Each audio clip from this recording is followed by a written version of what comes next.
খালি বিসমিল্লাহ বলে মাছগুলো সব আলাদা করে ফেলে না, কারণ জলের মধ্যে থাকলে তো মাছ ভাঙিয়ে যাওয়ার সম্ভাবনা থাকে, বুঝো না? আর যেহেতু রুই মাছ দেওয়া তো কি সাইজ আছে একখান, আর এই পেটির মাছ যদি কাকার একখান দিই, বুঝছো, মন ভরে খেতে পারবে।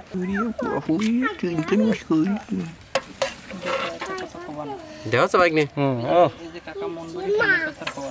আচ্ছা খুশি হয়ে গেল। তো বিসমিল্লাহ বলি আমি শুরু করলাম ভাই। তো এখন হচ্ছে আমাদের রান্না বান্না সবকিছু শেষ। তো মনে ভাই তোমার থেকে আমরা শুরু করে দিলাম, ঠিক আছে? আমাকে দুইখান দেছো। প্লেট বিতরণ, ভাত বিতরণ কখন? এই তো প্লেট বিতরণের শেষে। কাকা তো একদম বুদ্ধি বলেন খাবেন কিভাবে। এবার হচ্ছে ভাত বিতরণ করবো।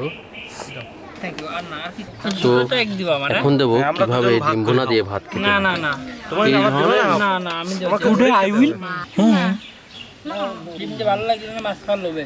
তাহলে এবার দেওয়া হচ্ছে সেই আমাদের স্পেশাল রুই মাছ, বুঝছো? Thank you. রুহু ফিশ, হ্যাঁ এটা ইংলিশে বলা হয় রুহু ফিশ।